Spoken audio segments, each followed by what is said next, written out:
كده يكون عرفنا كذا طريقة ممكن نعملها طبيعية 100% لعلاج الطيور من الإسهال. تعال نشوف لو استخدمنا دواء بشري ممكن نستخدم ايه. مهم جدا اللي انت تلاحظ الطيور عندك، تلاحظ حركة العصفور، تلاحظ سلوكه، طريقته، شكله، حتى فضلات العصفور بتعبر عن حالته الصحية. اهلا بيكم في فيديو جديد، اتمنى تكونوا بخير. في الفيديو ده هنتكلم عن الإسهال عند الطيور، وايه هي طرق الوقاية وطرق العلاج واسباب الاسهال عند الطيور، وهنتكلم في طرق العلاج على كذا طريقه ممكن نعملها بحاجات طبيعيه موجوده 100% بدون تدخل اي دواء. برضه هنتكلم ازاي تعالج بالدواء البشري عشان تكون كل المعطيات قدامك وتقدر تعالج الطيور بالطريقه اللي انت حاببها او اللي تقدر عليها.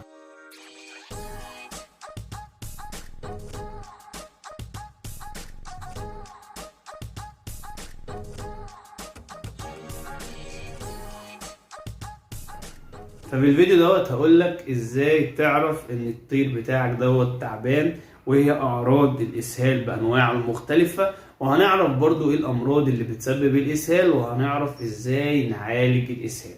فزي ما بقولك هنقسم الفيديو لاجزاء بحيث ان انت تطلع من الفيديو عندك كل المعلومات الكافية عن الاسهال. على الاول كده نعرف ايه هي اسباب الاسهال او ايه الامراض اللي بتخلي الطائر يجيله اسهال.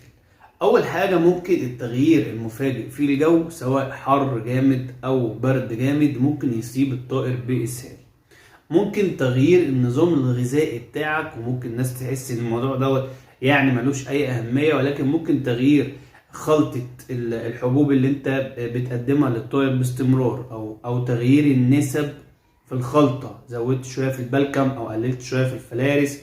اي تغيير ممكن يخلي الطائر يجيله اسهال. تعرض لهواء مباشر، تيارات هواء، امطار، الكلام ده كله ممكن يأثر على الطائر ويصيبه بالاسهال. بتدي كورس علاج للطائر سواء مضادات او فيتامينات ممكن تصيب الطائر بالاسهال. كتر تقديم الفواكه او الخضروات بكثرة ممكن يصيب الطائر بالاسهال. اصابة الطائر ببعض الامراض والبكتيريا والطفيلات والديدان ممكن تسيبه بالإسهال، زي السالمونيلا والدودة الشرطية إلى آخره. تلوث الطعام اللي أنت بتقدمه أو تلوث المياه ممكن يسيب الطائر بالإسهال. التهاب في القولون، التهاب في الكبد، المعدة يكون فيها مشاكل، كل الحاجات ديت ممكن تسيب الطائر. إن نسيب الأمراض على جنب علشان لو اتكلمنا عن كل مرض وأسباب الإصابة بيه يبقى الفيديو هيطول معانا جدا.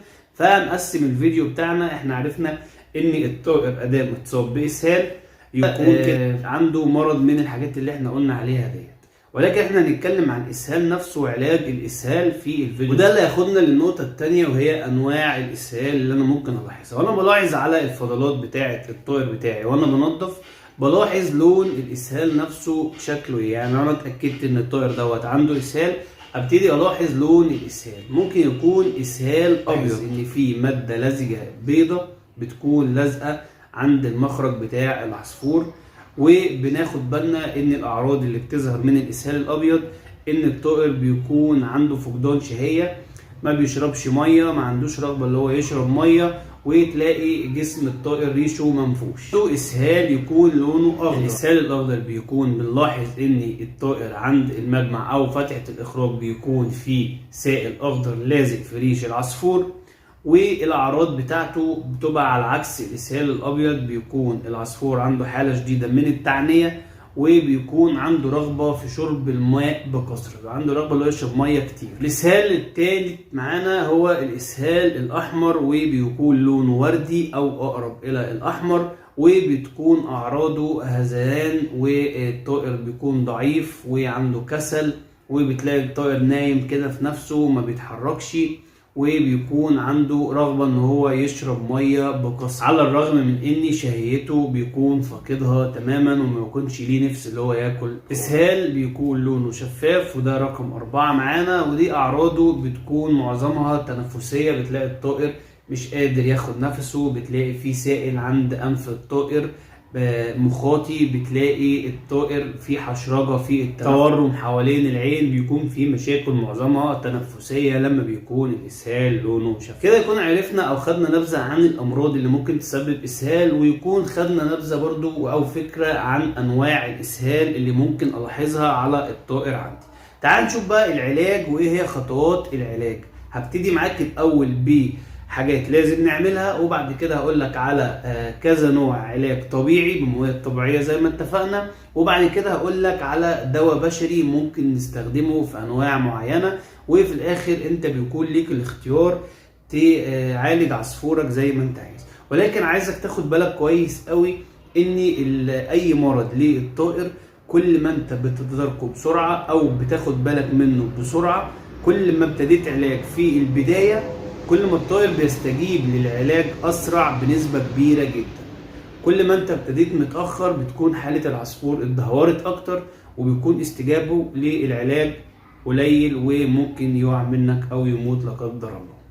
فمهم جدا انت تاخد بالك من طيورك علشان لو في اي حاجة ظهرت تبدأ علاج فورا عشان الطائر يستجيب معاك في العلاج.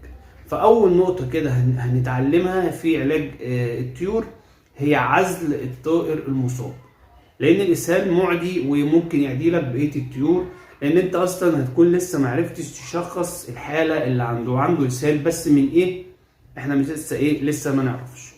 فهناخد الطائر المصاب وهنعزله، هنطهر الوشوش بتاعتنا وهنهتم بنظافتها كويس جدا، وهنبتدي مع الطائر العلاج اللي هنبدأ بيه دلوقتي. اول طريقة معانا من الطرق الطبيعية وهي المية بتاعة منقوع الارز. هنجيب معلقتين رز او 3 معالق مية وتسيبها تغلي في المية ربع ساعة. بعد كده هتبتدي تصفي المية ديت من الرز، والمية دي هتسيبها لغاية ما تبرد خالص، وهتبتدي تقدمها في المسقة 24 ساعة وتغير وتحط مية نظيفة لمدة 3 ايام لحد ما يتم الشفاء بإذن الله. مية الرز دي بتحتوي على نشا اللي ليه عامل كبير جدا في علاج الإسهال. الطريقة التانية معانا وهي برضو ممكن نستخدمها سواء في إسهال أو مفيش إسهال كتحصين للطيور، هي التوم والليمون. ممكن أستخدم الليمون لوحده، اللي أنا أحط 3 نقط في المسقة، وده بيساعد على القضاء على الإسهال. وممكن أجيب فصين توم أنقعهم في لتر مية واسيبه، اعمل الكلام ده بالليل واسيبه لغايه الصبح.